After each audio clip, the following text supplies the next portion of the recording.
हे student, welcome once again. बच्चों, आज की इस वाली वीडियो में हम लोग एक्सरसाइज 1F का 23rd नंबर का जो हमारा क्वेश्चन है इसे सॉल्व करना सीखेंगे। ये जो क्वेश्चन है ना, इस टाइप का क्वेश्चन हमने पहले भी क्वेश्चन नंबर 5 में सॉल्व कर रखा है। तो दोबारा यहाँ पर क्यों दिया गया पता है कि पहले जब आपने सॉल्व किया था तो जब हमको वैल्यू फाइंड करना रहता था ना, जिसका हमको रैशनलाइज करना रहता था, वहाँ पर नीचे में केवल आपको 2 नंबर दिए रहते थे। इस बार देखोगे तो आपको 3 नंबर दिए गए हैं। तो 3 नंबर को कैसे सॉल्व किया जाता है ये मैंने आपको क्वेश्चन नंबर 22 में समझाया है। तो ये जो एक्चुअल में जो क्वेश्चन नंबर 23 है ना, ये आप कह सकते हो 22 नंबर वाला क्वेश्चन और 5 नंबर वाला क्वेश्चन, उन दोनों को मिला करके बनाया गया है। ठीक है, यानी इसको हम लोग रैशनलाइज करेंगे जैसे 22 में किए थे, और फिर जैसे क्वेश्चन नंबर 5 में हमने लास्ट में वैल्यू रख करके उसका जो डेसिमल वाला वैल्यू था वो निकाला था, उसी तरीके से यहाँ पर भी जब रैशनलाइज कर लिया जाएगा तो लास्ट में जो हमारे रैशनल नंबर्स बने रहेंगे ना, उनका हम वैल्यू लिखेंगे इस तरीके से जो हमको दिया हुआ, जैसे √2 का वैल्यू दिया हुआ है और √6 का वैल्यू दिया गया है। इन वैल्यूज़ को रख के वहाँ पर जो आंसर निकालना है हमको लास्ट में, वो डेसिमल के 3 प्लेसेस तक निकालने हैं। तो आइए स्टार्ट करते हैं और इसे सॉल्व करना सीखते हैं। और हाँ, अगर आपने 22 नंबर वाला वीडियो नहीं देखा या 5 नंबर वाला नहीं देखा तो आप जरूर देख लेना, उनका लिंक मैं आपको नीचे डिस्क्रिप्शन बॉक्स में दे दूंगा। वहाँ से जाकर के अपने आप सारे डाउट्स पहले वाले क्लियर कर सकते हो। और आइए इसे सॉल्व करना सीखते हैं। तो देखो, ये हमारा एक नंबर दिया गया है। ठीक है, वो जो वैल्यूज़ है वो भी आप लिख लेना। जब फेयर कॉपी में एग्जाम में सॉल्व करना ना, तो √2 की वैल्यू और √6 की वैल्यू भी स्टार्टिंग में लिख लेना। तो मैंने आपको क्वेश्चन नंबर 27 में क्या बताया था कि हम ऐसे नंबर्स का ग्रुप बनाते हैं। जैसे देखो यहाँ पर इस तरीके से 3 नंबर आ गया ना, तो हम लोग क्या करते हैं, दो का इसका ग्रुप बना लेते हैं। जैसे इन दोनों का मान लो बना लेंगे या इन दोनों का बना लेंगे तो भी आपका आंसर सेम ही आएगा। क्योंकि मैंने आपको वहाँ पर क्या बताया था कि जब आप बड़े नंबर्स का ग्रुप बनाओगे तो आपको थोड़ा ज़्यादा मल्टीप्लाई करना पड़ेगा, छोटे नंबर का ग्रुप बनाओगे तो बहुत ज़्यादा काम आपका आसान हो जाएगा। और 1 का जब अगर मैं ग्रुप बना दूँ, यानी कि 1 में अगर हम लोग इसका इस तरीके से ब्रैकेट करके क्लोज कर लेना, तो इसका जो फॉर्मूला लगेगा ना बहुत इजीली सॉल्व हो जाएगा। 1 का मल्टीप्लाई 2 से हो जाएगा तो हमारा 1 2 जा 2, इस तरीके से नहीं आंसर इजी आ जाएगा।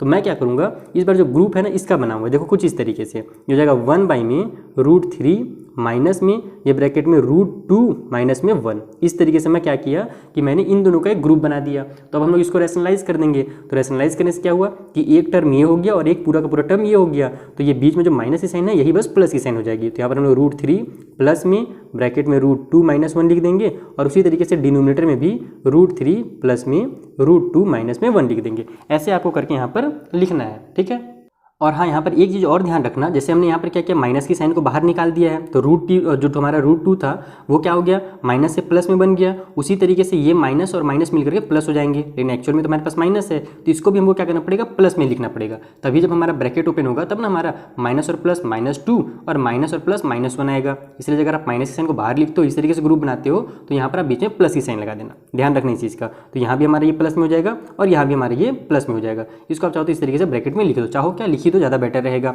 अब देखो, अब यहाँ पर ऊपर तुम्हारा 1 से मल्टीप्लाई होगा तो सेम ही आंसर आ जाएगा न्यूमरेटर में। तो बस यहाँ पर आप √3 प्लस में √2 और प्लस में 1 लिख दो, सेम टू सेम। ठीक है, डिनोमिनेटर में आप देखोगे कि ये हमारा a है और ये पूरा पूरा b है। देखो यहाँ पर भी a है, ये पूरा पूरा b है, तो हमारा a माइनस b और a प्लस में b आ रहा है। तो a minus b a plus b equal to a का स्क्वायर माइनस में b का स्क्वायर, यानी कि √3 का स्क्वायर और माइनस में ये हमारा √2 प्लस में 1 का स्क्वायर, क्या बन गया, a का स्क्वायर माइनस b का स्क्वायर बन गया ये। ठीक है, तो यहाँ पर तो हमारा फिर से फॉर्मूला लग जा रहा है। देखो a प्लस b का होल स्क्वायर वाला फॉर्मूला लग जा रहा है ना, यहाँ पर हम फॉर्मूला भी लगा देंगे। ऊपर में तो जो है उसको एज इट इज उतार देना आपको, √3 प्लस में √2 और ये प्लस में 1। डिनोमिनेटर में ये हमारा √3 का स्क्वायर है, तो √3 मल्टीप्लाई √3 इक्वल टू 3 हो जाएगा।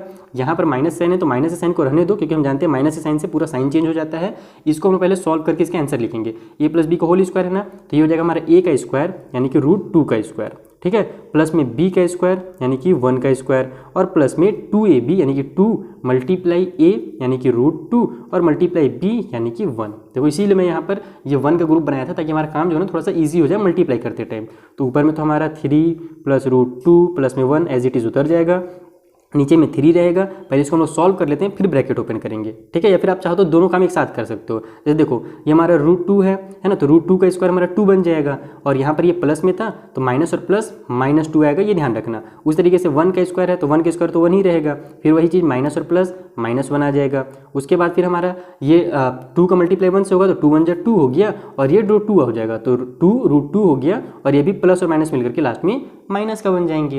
तो अब जो सॉल्व हो रहा है उसको आप यहाँ पर सॉल्व कर दो। जैसे देखो 3 में से मैं 2 माइनस करूँगा तो 1 आ जाएगा, तो प्लस वाला 1 और ये -1, तो 1 में से 1 माइनस होगा तो लास्ट में हमारा 0 हो जाएगा। यानी इन तीनों को सॉल्व करके हमारा आंसर 0 आने वाला है। इसका मतलब क्या हुआ कि हमारा ये जो आंसर निकलेगा इसके बाद वाले स्टेप में, तो न्यूमरेटर में हमारा √3 प्लस में √2 और प्लस में 1 आ गया, डिनोमिनेटर में हमारा -2 और √2 आ गया। ये इसका आंसर आ जाएगा, क्योंकि ये तीनों अगर हम लोग सॉल्व करते हैं तो 0 आने वाला है, तो 0 लिखने की जरूरत नहीं है। ये हमारा पहला स्टेप का आंसर आया है। हम क्या जानते हैं कि जब डिनोमिनेटर में हमारे पास 3 इस तरीके से नंबर दिए रहते हैं तो हमको 2 बार रेशनलाइज करना पड़ता है। देखो ना आप यहाँ पर, ये हमारा डिनोमिनेटर रैशनल नंबर में कन्वर्ट हुआ क्या? नहीं हुआ, अभी भी √2 है जो कि इरेशनल नंबर है। तो हमको क्या करना पड़ेगा, एक बार और इसको रेशनलाइज करना पड़ेगा, जैसे आपने क्वेश्चन नंबर 22 में किया था। तो अगेन करके यहाँ पर लिखो दोबारा कि हम दोबारा यहाँ पर क्या कर रहे हैं, रेशनलाइज कर रहे हैं। तो √3 प्लस में √2 ये वाले को रेशनलाइज करेंगे, ध्यान रखना, और प्लस में 1। डिनोमिनेटर में हमारे पास -2 √2 है। तो हम इस तरीके का सिचुएशन जब कभी भी आता है तो केवल ये जो √2 है ये ऊपर लिखा आता है, ये ध्यान रखना। जैसे क्वेश्चन नंबर 1 मैंने आपको समझाया था ना, सेम उसी तरीके से। तो ये हमारा √2 हो जाएगा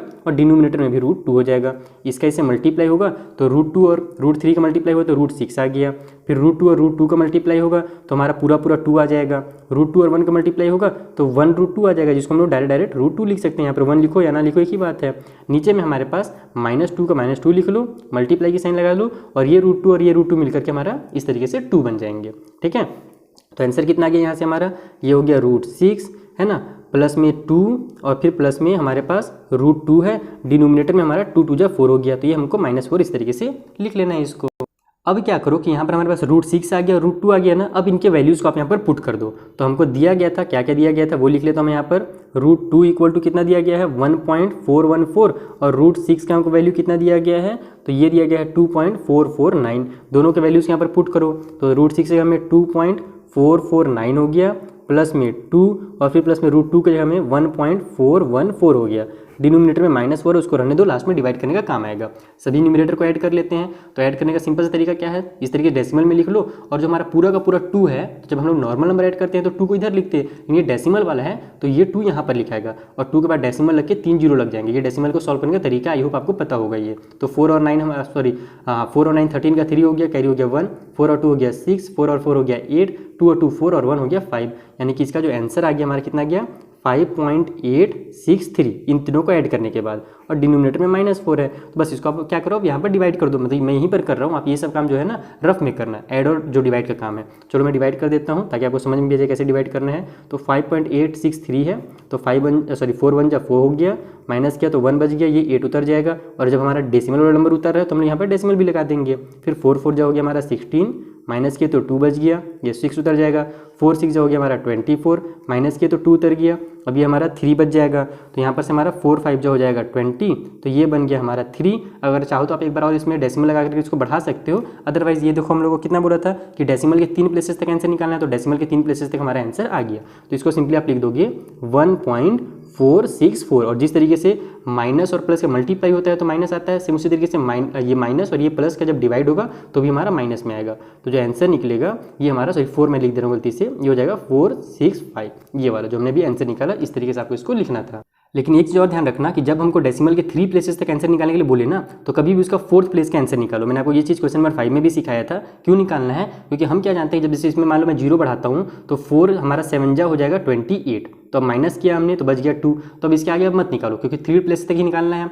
तो इससे होता क्या है कि जब कभी भी हम लोग डेसिमल के बाद की प्लेसेस को राउंड ऑफ करके लिखते हैं तो हम लोग जैसे 3 प्लेसेस तक लिखना है, तो थर्ड वाला प्लेस कितना हमारे पास 5 है ना, तो 5 के अगला वाला डिजिट को देखा जाता है। अगर जो नेक्स्ट वाला डिजिट है ये हमारा 5 या 5 से ज़्यादा है, ठीक है, जैसे 6 है, 7 है, 8 है, 9 है, 10 है, तो ये वाला जो हमारा डिजिट रहता है ना, इसको हम लोग पूरा नेक्स्ट डिजिट में कन्वर्ट कर देते हैं। यानी कि ये हमारा 1.46, ये जो 5 है ये हमारा पूरा 6 बन जाएगा, और माइनस की साइन के साथ उतर जाएगी। तो ये इसका फाइनल एक्चुअल में आंसर होगा। कभी भी, ये मैंने आपको क्वेश्चन नंबर 5 में ही बताया है कि अगर 3 प्लेसेस तक राउंड ऑफ करना है तो आप 4th प्लेस तक आंसर निकाल करके चेक कर लो, क्योंकि जो अगला नंबर होगा अगर वो 5 से ज़्यादा है तो इसको आपको 5 को 6 बनाना पड़ेगा। अगर वो हमारा 5 से कम रहता है, जैसे 4 रहता, 3 रहता, 2 या 1 रहता, तो फिर हम इसको 5 का 5 ही रहने देते हैं। समझ में आ गया बात। अगर हम लोग को 4 प्लेसेस तक निकालना रहता ना तो हम लोग इसका आगे एक और डिजिट निकालते हैं, यानी कि 5th प्लेस का भी हम लोग यहाँ पर आंसर निकाल कर चेक करते कि 5th प्लेस में कितना आ रहा है, फिर उसके हिसाब से हम लोग 4th वाला जो प्लेस वाला नंबर है उसको लिखते हैं। ठीक है, तो ये हो गया हमारा कंप्लीट सॉल्यूशन। आई होप आपको अच्छे से क्लियर हो गया होगा कैसे सॉल्व करना है। अब मिलेंगे हम लोग नेक्स्ट वीडियो में, यहाँ पर जो आगे क्वेश्चन है उनको भी मैं आपको इसी तरीके से सिंपल मेथड में समझा दूंगा। ठीक है, थैंक यू फॉर वॉचिंग।